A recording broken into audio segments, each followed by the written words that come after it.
Today is January 22nd. Welcome to Native Calgarian. Oki, Naganago, Mekoche, Chastapom Aki. Hi, my name is Red Thunder Woman. My married English name is Michelle Robinson, and I use she and her pronouns. Native Calgarian is being recorded on the lands of the Niitsitapi, which is the Blackfoot Confederacy. The Blackfoot south of the imposed US-Canadian border are the Blackfeet, and north of the border are Siksika, Gunai, and Bagani of the Confederacy.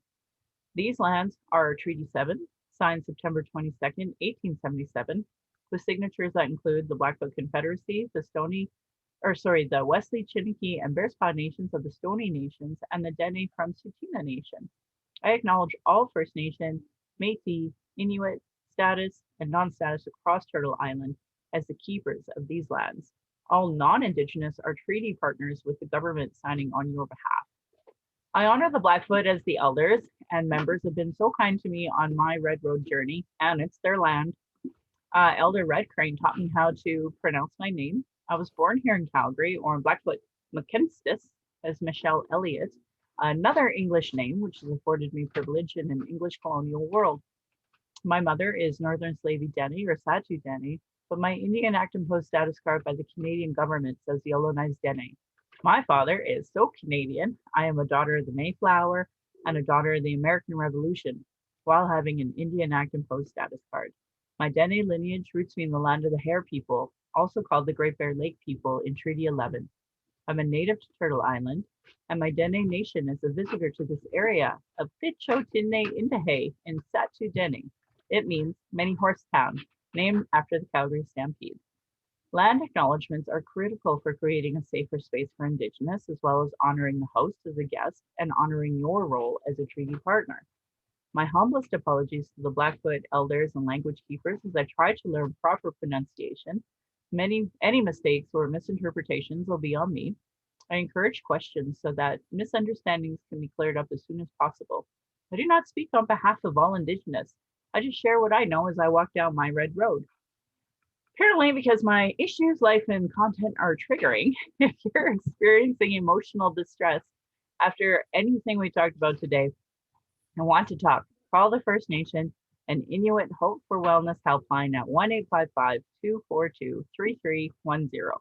It's toll free and open 24 hours a day, 7 days a week. You can also text at hopeforwellness.ca.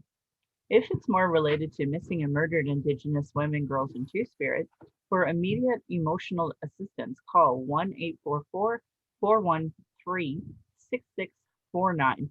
This is a national toll-free 24-hour, 7 days a week crisis line that provides support for anyone who requires emotional assistance related to missing and murdered Indigenous women, girls, and Two-Spirit. Non-Indigenous, there are distress lines in your area, and in many a functioning 211, or for a 24-hour toll-free line, you can call 1-833-456-4566.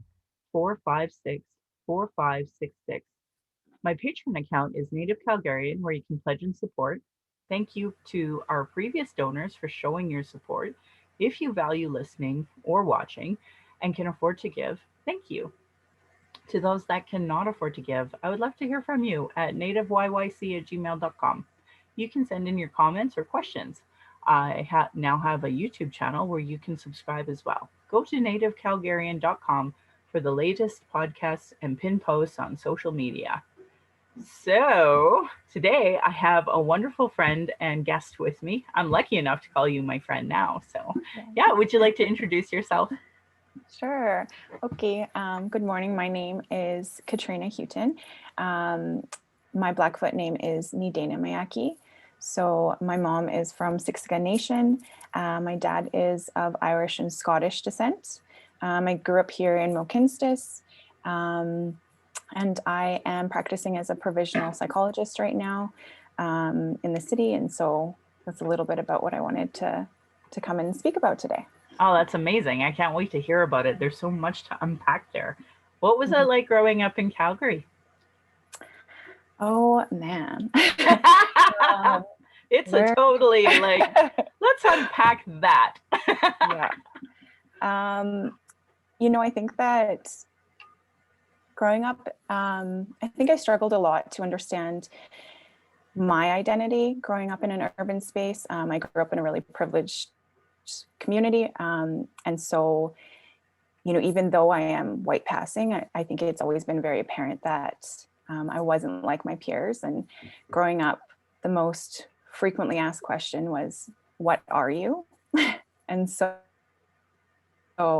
as a little girl, hearing that over and over again, I think that really shaped a lot of my upbringing. And of course, I always felt really tied to my Blackfoot, ways of knowing. And my dad is actually from Windsor, Ontario. So Oh, his family would, yeah. So his family would come and visit, but we didn't spend as much time with them as we did with my mom's side of the family in Siksika. So I grew up spending a lot of time, being dropped off in Siksika for summer vacations and weekends, playing in the hay and getting to know my family there. And so for me, it was always, really confusing to have to kind of switch back and forth. And I think I definitely experienced a lot of internalized depression, growing up in spaces where I was often the only Indigenous person, and where I think I had the option of not including that in my identity, and experiencing a lot of racism from, peers that knew my background. And yeah, so I we relate can, to that. Yeah, I yeah. am. Yesterday I was talking to a group in Lacombe at some youth, and I was explaining to them what it was like growing up in Sylvan Lake in the '90s when the Oka crisis happened. And I said Mhm, to them, um, at that time it was such a awful experience that I just felt so ashamed because of the way the media was portraying the whole situation. And it wasn't until I want to say maybe 2 years ago, as recent as 2 years ago, it was actually like Elaine from the Mohawk Nation who taught us, like, nationally, oh, don't say Oka crisis, say the yeah. invasion of Ganawagi. And I'm like, oh, yeah, no, that's yeah, okay, got it. And that was Yeah. a shift in lens. So I Mhm, know exactly what you're talking about, having that internalized oppression, because I had mhm, that. I felt so ashamed to be native in a society and an educational system that really teaches you to hate natives. And when you are mhm. native and you're growing up in that, it's tough. Yeah, yeah, of course. Um, and one of the things that, I did want to share was, an added layer to that was my last name. So my mom's last name is Backfat. She's from the Backfat family. And so when my mom had me and my sisters, I'm the youngest of five girls, she chose to keep Backfat and to hyphenate our names. So growing up, my name was Hewton-Backfat. And so imagine how, how kids would tease me or just make really ignorant comments, even adults. So I experienced a lot of racism just by my name, and a lot of shame there. Um, and I actually, I recently changed my name. So I was married a number of years ago, and I got a divorce. And so I had taken his name, and I thought really, really hard about going back to Hewton-Backfat or kind of reclaiming a new identity. I thought about, just going with Backfat. I thought about just going with Hewton. And I ended up changing my name just to Hewton because I talked to my mom a lot growing up and asked her, why did you hyphenate our name? How come you didn't take dad's name? Even though they were together and, had children in common law, they didn't get married until I was 8 years old because my mom was so fearful of us losing status. Even after Bill C-31 was passed, she Mm, still didn't trust the system. And so that was her way of really protecting us and our identity and our rights. Um, and then I actually met someone earlier this year during a bison harvest. And, it was a really important moment for me because he was talking about all of the parts of the buffalo, and he was doing some teaching around the Backfat. And he said, I had a friend and their last name was Backfat. And he said that is a very honorable last name, and I had heard that growing up, but I didn't know the teachings behind it. And so he talked about how the back fat is like the most revered part of the buffalo, and that's what's used in ceremony to, make the paint and everything, and that it was the highest honor to be given that piece of the buffalo. And so, yeah, that shifted things for me, and I was like, interesting. I am so grateful you shared so many levels of that amazing story because Hmm. you heard me in my intro talk about having an English colonial name, whether it Hmm. was Elliot or Robinson. And Yep. I have told people over and over again that last name is a real hindrance because of racism in this society. And I Yep. think what you just said really like amplified that. But Hmm. then, the added part that the time that your family was named, it Hmm. was like obviously a very respected family to have been given that name. And Yeah. but I can see the kids of Alberta, fat Hmm. shaming because they Yep. fat shame anyway, let alone racist. Yep. And then sexism, of course. So we have Hmm. all of these like layers of hate that get thrown at us, and then Yeah. and that's really hard not to internalize. I know it wasn't I when I was in my 20s, I had to unpack sexism. And then it Hmm. wasn't until I had my daughter in my 30s that I had to start unpacking the racism. Like I knew things were racist, but it was really hard for me to articulate. And Yes. only now that I'm older can I. And yet, like Yep. some of the youth are so good at explaining it. And Hmm. the Black community, I mean, thank God for the Black community. They have, articulated a lot of these like terminologies like racial battle fatigue, microaggressions, and Hmm. I've been reading a lot of Black authors and Black material, and even White Fragility by a white author helped give me terminology that Yep. I was like, that's what I experienced. That's what we're Yes. experiencing. This is what's happening to us. So, Yes. what is that what kind of prompted you to go into the education field that you chose, or do you want to tell us a bit about your educational journey? Sure. I think that definitely was a big part of it. I'll admit, growing up, I was not the best student. I think people are always surprised by that. I recently was thinking back about, my time in high school. I actually just took my two younger cousins into my kinship care. So they're teenagers, and I'm reflecting a lot on what it was like for me growing up and going to school. And I'm telling them, just go to school, please. Like, get up, I will drive you, let's go. And then I reflect back on, the fact that I was expelled from school multiple times. People are really surprised to hear that. But I didn't want to go to school. And in high school, I stopped going, a lot to do with my own mental health and things that I was struggling with, a lot of anxiety that I was experiencing. And, I had a vice principal that really believed in me. Um, and I honestly feel like I should look him up at some point. His name was Mr. Bromhead. And he was amazing because I think he really took the time to sit with me and understand what was going on a deeper level. Hmm. Um, and also to understand that, yeah, like these systems don't work for everyone. Um, I ended up graduating, by doing online courses and distance learning. And, he was always really encouraging me because he's like, you can do the work. You do amazing when you're here. I just recognize that you don't want to be here, and that's okay. So let's figure out what works for you.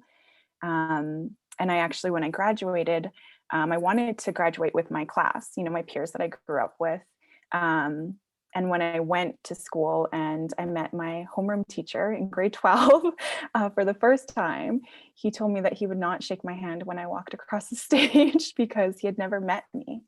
And I Ooh. had never gone to his class. So I remember how discouraged I was. And the principal told me that he would shake my hand and that I would have a separate section and then I could still walk the stage. And, it was so important for me to have someone who was encouraging and who understood. And I think a lot of those teachers, really just thought that I was a dropout or, you know, um, thought the worst. But I went on to, get my undergrad degree in the Bachelor's of Arts in Psychology at Mount Royal.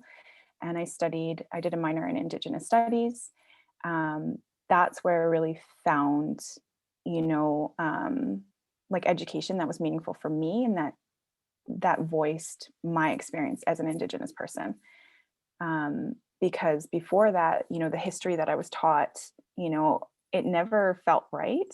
And I couldn't understand why, because I wasn't being given anything else to read, So when I took Indigenous studies, it was just like, it was a huge part of my healing and, self-identity work. And I remember like that intense feeling of reading the truth, truthful stories that explained why I felt the way that I did and why nothing really kind of clicked based on what I was taught before. And that was huge for me. And and then I went on to get my master's.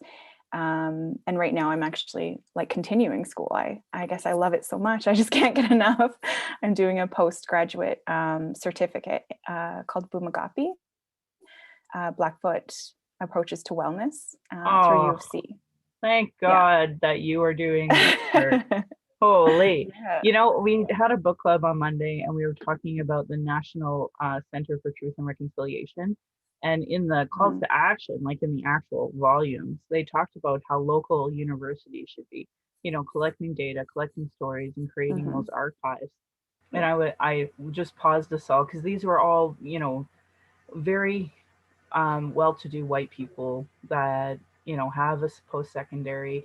One lady for decades she's been working on anti-racism in the city, and we all kind of paused and thought, what the U of C is trying to do. I mean, obviously positive in the right direction, but here's such a huge gap where it's like, every university across the country needs to be working on this and needs to be coordinated and all of this. And it's like, we're not even close to that. And I'm not blaming them specifically, because I know there needs to be funding and there needs to be infrastructure and like a million things that go along to go with that. But, to hear you doing some of that work at the U of C is so important.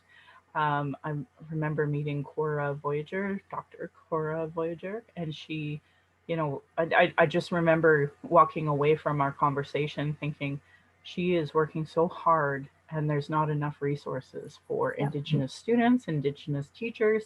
And this had to be, 2013-ish, maybe, like long before the TRC was even fully out there.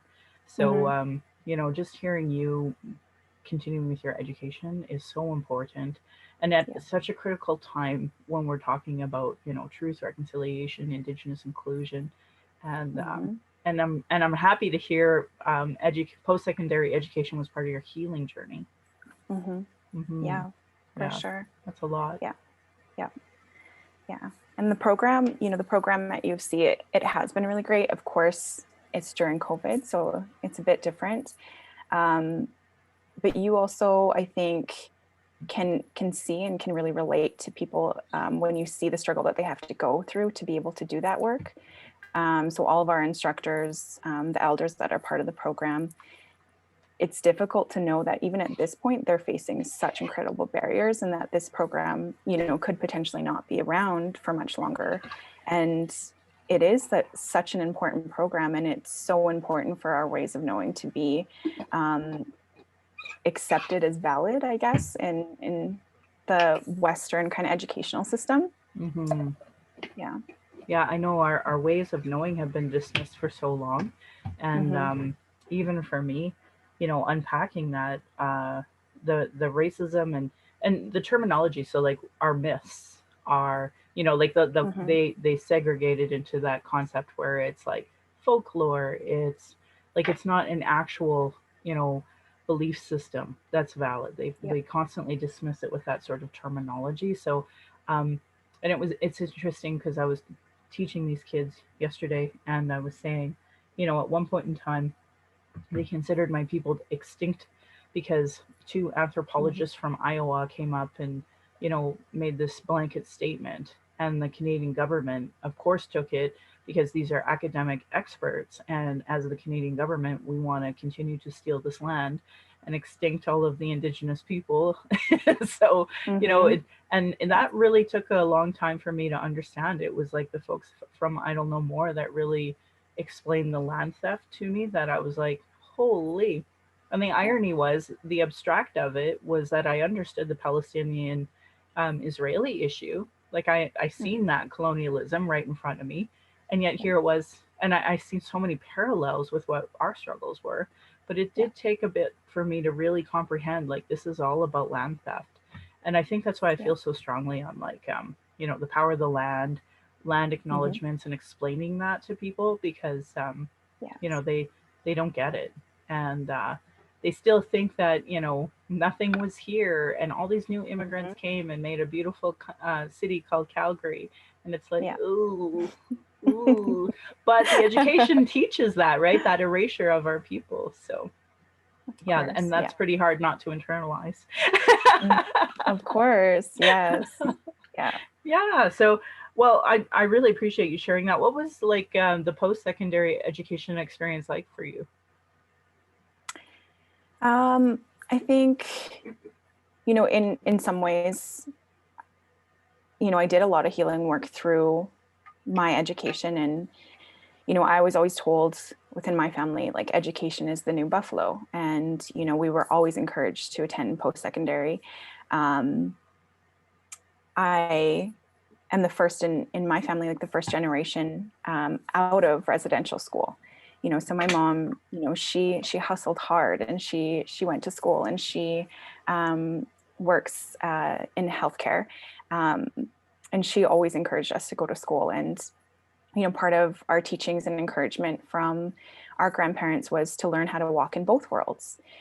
So it was really important for me to gain that knowledge in that way. But I think that it's also been really frustrating and really exhausting, because as an Indigenous person, as a Blackfoot woman who wants to practice in the right ways, when it comes to wellness and the field of psychology, you're inevitably going to get back to that part where you recognize what's not working, and it kind of just brings you full circle.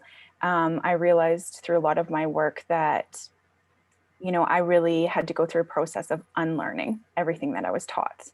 Um, and recognizing that a lot of the knowledge that I held was innate, passed down to me, things that I just knew that, like you talked about before, sometimes didn't have terms for. And so, now being able to learn Blackfoot ways, that's where, like, most of the healing is coming from, and like my sense of identity, and I think what fuels the work that I do and that I want to do in the community. Um, so, I sit on the Psychological Association of Alberta's Anti-Racism Task Force. And we had just kind of started off, but, it's really interesting to sit with, other racialized people who, we all share that in commonality of this process of that, like, added step, like that the work that we do means kind of holding both worlds. And how challenging and exhausting that is, and how that's not recognized. Yeah, absolutely.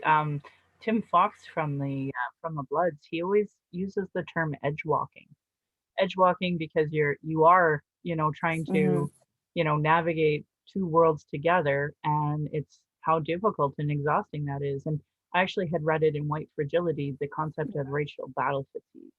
And I contacted the psychologists who were Black, Mm-hmm. and they were like, Yeah. "Yeah, no, totally use that terminology. Native Americans should totally use it because they are based in the States, so that was the type of terminology they were using for us." But you know, Yeah. um, I just find it so empowering to be in solidarity with other people of color, Mm-hmm. because it just we do, like, this is a white supremacist world that Mm-hmm. was imposed. And there was a book that I read called The Importance of Monogamy, and it Mm-hmm. really unpacked, and it's called Nation Building Alberta. And it Mm-hmm. basically really showed that how, they imposed their laws, they imposed their language, they imposed the straight agenda through Christianity. Mhm. And that helped erase so much of all the things that we're trying to reclaim back. And it really helped me change my world perspective that, wait, so it really was bringing a straight agenda. And whereas you Mhm. always hear the talking point, well, those, what's with the gay agenda, you know? So Mhm. I really, really enjoy that. And I was going to say, the education is the new buffalo. Mhm. Casey Eagle speaker, he in my work with Chaos, we're trying to promote the Canada Learning Bond with folks that were born in 2004 and since that to open up an account, because if there is some money, they're more likely to go to university or to some sort of post-secondary education. I don't want to dismiss other forms, Yeah. um, and so anyway, he always uses the term education is the new buffalo. So I'm trying to find the right Mhm. picture of him so that we Mhm. can say, make him a meme or a gif. And be like, education is the new buffalo, Casey Eagles speaker, Yes. because it's so Yes. important. But it is It is. hard. And I wanted to tell you, like, so my daughter is having struggles in school. We had a really hard time in post Mhm. secondary or public school. Yeah. And as a result, um, she was struggling so much she laid tobacco and prayed Mhm. because she Oh. knows. And I'm like, no, that's not how prayer's supposed to work. You're not supposed to pray to not go to school. And then the pandemic hit and they closed the schools. And I was like, holy, those are some strong prayers. Oh, that's amazing. So I'm like, okay, if that's what it's going to take for me to learn that she like is really not feeling safe at school, Yeah. I have to respect that. And there's some Yeah. amazing two-spirit folk in our circles here, and Mhm. there were many of them who told me, like, the really successful today, but their parents, Mhm. when they recognized they were two-spirit, pulled them from school, and that I know they avoided a lot of that trauma. And then my husband and I, we do what's called wellbriety, and it's Yeah. like the 12 steps through the medicine wheel. And Yeah. we don't do it for us, we do it for the community. And you hear the stories over and over, even the white community. And Yeah. it's like so much trauma that happened when people were little, whether it's at Of course. home or whether it's at school. And it's like, if we can avoid Yeah. less trauma, then that's what we're going to do. So, yeah, Yeah. what's it Yeah. like being what's the anti-racism committee like for you? You were saying Um, it's a positive, if but do you think that there's going to be some serious progress in mental health? yeah. I mean, it's exciting to be a part of it and to be a part of these conversations. Um, it kind of came from something that was a big struggle for me, something that I had experienced within my former workplace. And so I had reached out to the College of Alberta psychologists, and they directed me to this amazing woman named Judy Malone, Dr. Judy Malone, and she's the CEO of PAA. And so she was an amazing support just in being able to relate to my story. She's a Métis woman, and she is a psychologist, has worked in the field for, you know, I can't even say because she just jokes around, a couple decades. I don't know how long. But she is doing really incredible work. And so that alone was just, you know, such an amazing experience for me to be able to see visibility within the field, because it is so hard to find an Indigenous psychologist, Indigenous therapist. And even when you do, they are kind of overloaded, because there is such a high demand. Um, and so it was really, important for me to be able to meet with her and to see the work that she's doing. And it's unfortunate because it's been a long, long time that women have been doing this work and laying the groundwork. Um, so on one hand, it's great, but it's like, wow, we're still just here. It's encouraging and also a little discouraging because I know that we have a long way to go. Yeah, Um, yeah. I yeah. was literally having a debate with somebody today. So the Calgary Police has issued a warning to Calgarians, Calgarian Mm, women specifically. Apparently, there's been like mm, 15 incidences of women being molested, just walking. hmm. And as usual, as opposed to the, hey, we're hot on the trail of catching this MO, Yeah. what it actually is here's some safety tips for women. to avoid getting No, molested.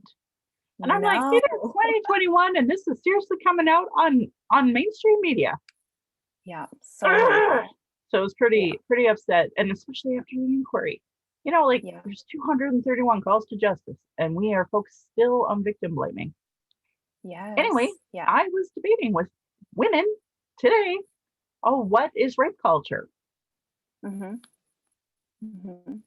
So this is the world my daughter's in. And we've talked about like Yeah. where is a safe place in the world to get away from rape culture. And Mm-hmm. I'm so sad to say, like, I don't Yeah, know. I don't know where yeah, that is.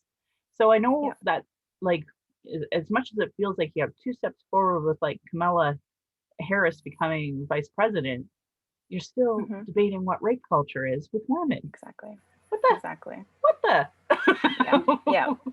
for sure.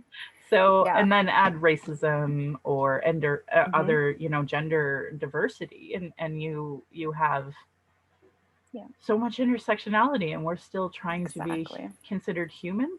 Um, Exactly. one of my biggest, things I speak out against is AHS not really having intersectional mental health, trauma-informed care, Yeah. intergenerational trauma, like Yes, what we're, yes. like what we're struggling with, well-briety. I mean, Yeah, that should be like absolute mainstream, um, 100%. paid positions, Mm-hmm. through Yeah. AHS. And but then to me, there's the other side of me that's kind of really okay. The system was never meant for us. They want our Mm-hmm. genocide, and that's why Mm-hmm. they don't have these services. Gotcha. Yeah. You know. Yeah. So, and I don't want that. I want my child, the next generations to thrive, right? So 100%. we get moving Yeah. forward and going forward. So yeah. Yeah. Yeah. Anyway, did Yeah. you want to build on that at all? Oh, I could. Um, Go off. you're, you're leading into the next chapter of my life. Yeah. Um, yeah, I think, when I graduated, and I entered the field, I started working in sexual violence, and I worked for a nonprofit organization that specializes in nonviolence, sexual violence, and really claimed to have an anti-oppressive lens. And so when I entered the field, I was really excited and really, feeling encouraged to do this work. And when I started to, see clients, when I started to kind of notice the work that was being done, um, I felt a huge level of discouragement. Like I really questioned whether I belonged, you know, within this agency, within this field. I was like, I think there's something wrong with me because I see things completely different than all of these people. And noticing, in classes and, consultation groups where my voice was really siloed, where I didn't hear it echoed back to me in any way. And I think a huge part of that was that, like an intersectionality approach to wellness and to understanding things from an Indigenous way of knowing, where everything is interconnected.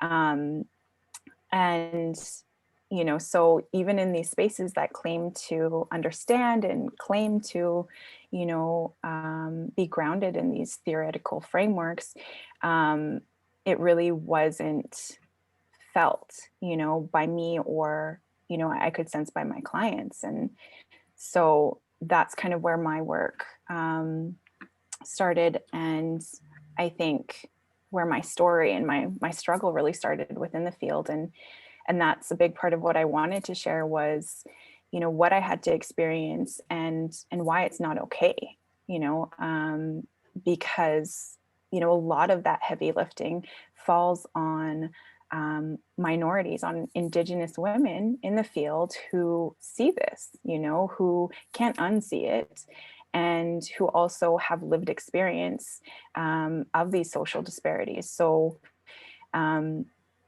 I think that we bring something different to the field, something that is really lacking. And, um, what happened to me in my experience was a lot of systemic racism, a lot of, the classic kind of experience that I've come to know that a lot of women of color and Indigenous women experience within the field of kind of, going through the phases of being tokenized and, oh, great, like we value your voice, tell us more, tell us more. And, the work starts. And then, unfortunately, it usually comes to a point where, things conflict, and where I think there's a certain amount of power dynamics that come into play. And people often feel really threatened by that. And, that's kind of the white fragility that we talk about and that we see, and the ways that these systems uphold white supremacy. And so that's what I had experienced and was kind of pushed out of my role, for standing up and for speaking out about things that I knew to be true. So, and I know that that is the experience of a lot of other Indigenous professionals working within an urban setting. Yeah. Even in the domestic violence field. So I volunteered at the distress center, and I loved their information. I loved the training they gave all the volunteers. I really enjoyed that experience. That Mm-hmm. said, if the bias is there, if you're a woman Mm-hmm. fleeing domestic violence, you're more likely to put them in a white women's shelter than Awutan Healing Lodge. And Mm-hmm. that's problematic. I mean, Yeah. it's definitely not available in like Cree, Dene, Blackfoot, where it is in Mm-hmm. other languages. But like the point is that Yeah. you bring up the services for domestic violence, and the Awutan should always be the first thing out of your mouth if you're a native, yet it's not. Mm-hmm. And Yeah. so they instituted a domestic violence like 1-800 number for all of Alberta, and Mm-hmm. again, a lot of the native like domestic violence shelters are excluded from that because they didn't pay their fee for the year. And it's like, so are you Yeah. really in it for domestic violence, or are you really in it for the fee to keep your organization going? And that's really what I always see. And it's Mm-hmm. back to upholding white supremacy. And Yeah. have you seen that really great picture that goes around? And it's usually a Muslim woman in a hijab. And it Yeah. says a woman of color in the workplace, and like, the honeymoon phase, and it goes through until they're pushed Yeah. out. I've been saying a Yeah. lot in the last couple of weeks, these organizations claim they want to have Indigenous women, women of color, but yet when we come to the tables, you don't make space for us. And Yeah. that, you're upholding the white supremacy. So you Yeah. don't want us at these tables. So even Exactly. I've been starting to back away from a lot of like opportunities and just telling them, I'm sorry, but your organization is unsafe. I'm Yeah. sorry, but what do you do for Indigenous women? Yeah. And you get to see these type of examples on full display, whether it's Jody Wilson-Raybould in the Liberal Party, or Mm-hmm. a lot of public conversations that happen where men are amplified but not women. And Mm-hmm. I even had one fellow reach out to me recently because there's municipal politics coming up, and I'm a total nerd about politics, right? But we're trying to find progressive, Mm-hmm. like, school trustees, counselors, mayors, trying to find Yeah. them because the UCP are putting out their conservative slates, right? Like they're Mm-hmm. trying to find their conservatives to place in these positions of power. So Yeah. I'm trying to, aid organizations that are trying to do the opposite. Anyway, one reached out and said, we're starting to look a bit like a sausage party. So we would like to ask you what you would, if you would be a part of our organization, et cetera, et cetera. But the point is, we were the second thought, you know, women being the second Mm-hmm. thought. And Yeah. then, oh, diverse Yeah. women being a third thought. Yeah. It's not centered Yeah. around us. So I did start a Facebook group, and we're going to start doing bi-weekly Zoom chats for women, or well, not just women, BIMPOC in general. So if you're a person of color and you're in these like Mm-hmm. campaigns, it doesn't matter what Mm-hmm. party, they're all racist, all of them. So because they all Yeah. uphold white supremacy, they all have their ignorance, they all have their fragility, 100%. and then Yeah. all of the racialized people who actually have an issue to be political for, we get silenced, siloed. I was Yeah. even told on one of these calls, um well, sometimes you just have to take off your activist hat in order to be successful in politics. And I'm like, wow, let's uphold the white supremacy conversation, like, Yeah. holy. So I was really 100%. disappointed in these so-called progressives, right? Because Yeah. they think they're progressive, but they're not. And, Yeah. they don't make space for us at these tables. And I see it in nonprofits, I see it in Mm-hmm. education. It does feel overwhelming, but Yeah. at the same time, the kids ask me, what keeps you going? And I always say, I had it a billion times better than my mom, who had Mm-hmm. it, and I Yeah. want it a billion times better for my daughter and the next Yeah. generation. So, and I 100%. hope that there's like, so much love and respect to the TRC commissioners. Mm-hmm. Um, that report that centered around survivors, Mm-hmm. like that will be my Bible for the rest of my life. I Yeah. know that, Yeah. right? Trying to uphold their vision. And Mm-hmm. so I hope that with that, thanks to those documents, thanks to their testimonies and such, that we'll have shifted the conversation even a little in Canada. I would like to go Yeah. like to Germany, where you know you can't talk about Hitler in a good way.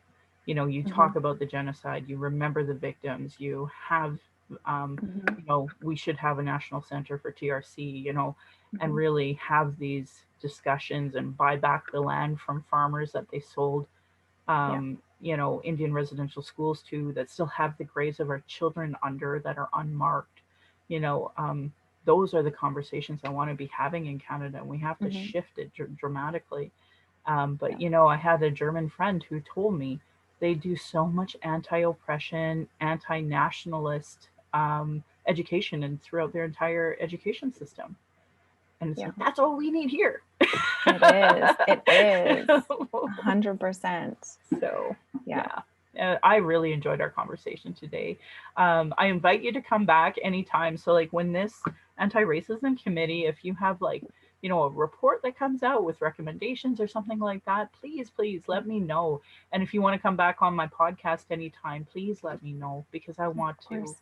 encourage that voice and the great work that you're doing, that edge walking you're Mm-hmm. trying to do. So, that you are Yeah. doing. I shouldn't say trying, you are doing it. So, Yes. Yes. yeah. Thank you And so much. yeah, no, and well, this is your land first and foremost. I'm a guest on your land. Mhm. And, the work that you're doing in school, like, I want to celebrate that with you, because I know it's hard. These education Yeah, systems are not designed for us. So, for sure. trying Yeah, to restructure them is incredible work. it is. Yeah, Yes. yeah, Yes. Of awesome. course. Any other closing thoughts that you want to? Um, I'm not sure if anything comes to mind right now. I think you definitely sparked a lot of thought for me. In how important this work is, how exhausting it is, but also how much of the work has already been done, right? And so how hard, this generation is working to have a seat at that table, to also kind of just redirect back to what's already been said, right? What's already been laid out, by those before us. And yeah, I think it would definitely be nice to connect again and to continue the conversation. I think it's sparked a lot for me as well. Good. That makes me Yes. happy. That's why I do what I do.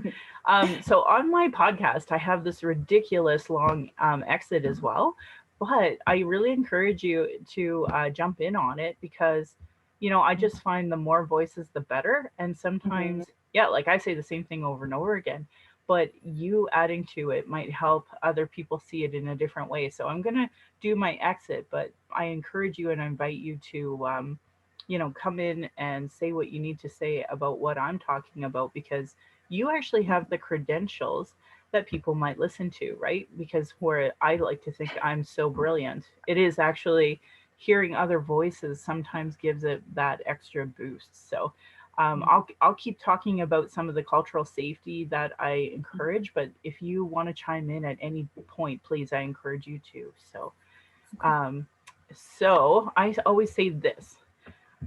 I'm proud that this podcast has given solutions and included cultural safety. Well, I'm just going to start over again because I coughed.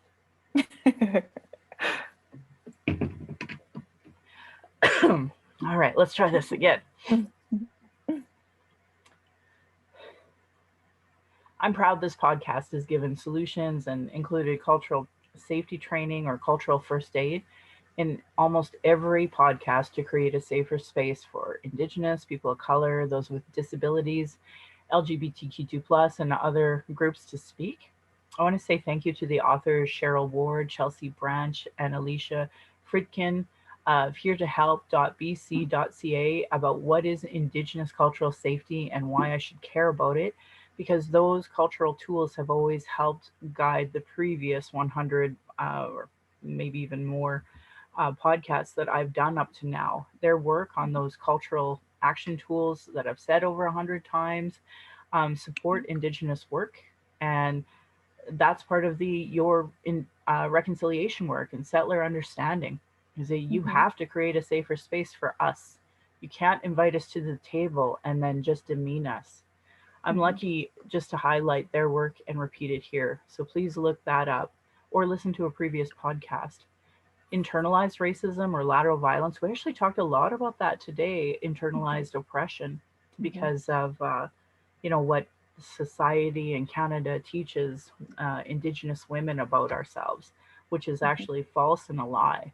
So as a result, lateral violence comes out, and if you're looking for those types of tools and resources, racialequitytools.org by Donna Bivens has some really great info about what is internalized racism. And if you don't even know what I'm talking about and you identify as Indigenous or Métis, please look that up because it took me a long time to unpack that. mhm, We also have the American Friends Service Committee, and they have do's and don'ts for bystander intervention. So if you see a Muslim woman being spoke down to on the C train or an Indigenous woman being told all sorts of racial slurs, these are do's and don'ts. It's like first aid for people. Indigenous have been talking about issues, sharing our traumas in reports, commissions, and public hearings, just so it can be regularly disregarded. No more. Honor our words, honor the treaties, listen to politicians and their policies and platforms. If they don't recognize the marginalized with their budget of Gender Equity Plus, if they're cutting services, violence prevention programs, Indigenous education, uterus health choices, gay straight alliances, or if they advocate for the lack of human rights for migrants, immigrants, refugees, folks with disabilities, know that your vote to that party directly negatively impacts people. Demand that they implement the Truth and Reconciliation Commission's calls to action, the recommendations of the Royal Commission on Aboriginal Peoples, the multiple reports about child welfare reform, the violence prevention, and now 231 calls to justice from the National Inquiry on Missing and Murdered Indigenous Women, Girls, and Two-Spirit. Denying these reports is a form of abuse called gaslighting. Our people are experiencing extreme racism in the justice, educational, and health institutions, with multiple reports that say the same thing. Demand change from the election platforms and politicians. If they don't understand colonialism, racism, privilege, and sexism, they literally have zero business running. This should be understood by all parties, or local politicians, community organizations, sports organizations, and clubs. A really great article I said out loud in episode 62 is Truth Before Truth: How Non-Indigenous Canadians Become Allies. If you're experiencing emotional distress after hearing anything we talked about today and want to talk, call the First Nation and Inuit Hope for Wellness helpline at 1-855-242-3310. It's toll free, open 24 hours a day, 7 days a week. You can also text at hopeforwellness.ca. If more related to missing and murdered Indigenous women, girls, and Two-Spirit, for immediate emotional assistance, call 1-844-413-6649. It is a national toll-free 24/7 crisis call line providing support for anyone who requires emotional assistance related to missing and murdered Indigenous girls, women, and Two-Spirit.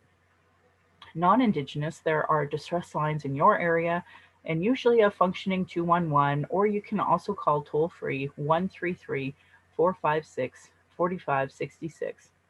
Violence is my everyday reality, whether in small forms of microaggressions or actual violence, physical assault, I mean.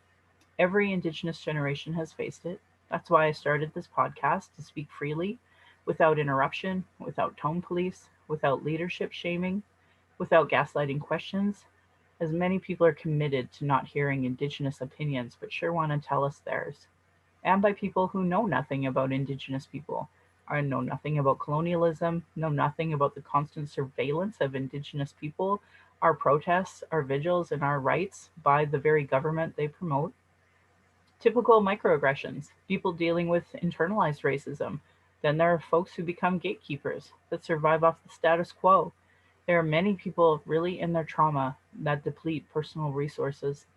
Internal and external racism is an everyday reality for Indigenous people. But I want to say thank you. I want to say thank you to my ancestors, my granny, my mom, of what strength looks like through your example. I want to thank my dad for teaching me to be strong and blunt, my stepmom for showing me what a proud culture is through her Austrian family, her roots, and she taught me to be a proud Calgarian. It is through her I am a second generation proud Calgarian. I want to say thank you to Darcy for producing and editing this show. On top of being my husband, my childhood friend, the father of our child, and my support down my journey of the Red Road, he has witnessed decades of racism and sexism. And to our child, who we are blessed to learn from daily, we are honored you chose us. You give me daily accountability to be a better and stronger person.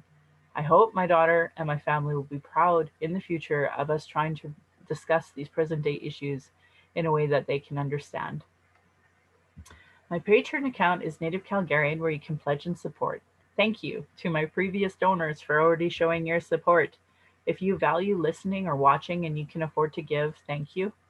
To those that cannot afford to give, I'd love to hear from you at nativeyyc@gmail.com, where you can send in your comments or questions. I now have a YouTube channel where you can go and subscribe. Go to nativecalgarian.com for the latest podcast and pin posts on social media. And I want to end with some side eye to those Calgary rabbits. You're lucky I'm not Tradish. And my beautiful cousin would respond, or you'd be in my dish. That's amazing. Yep, that's it. And that's my podcast. So thanks for being on my show. Thank you for having me. Thank you for all the work that you do in creating this space. Oh, I'm happy to. So, and the more that you do, the more I want you on my show. Of course, yes.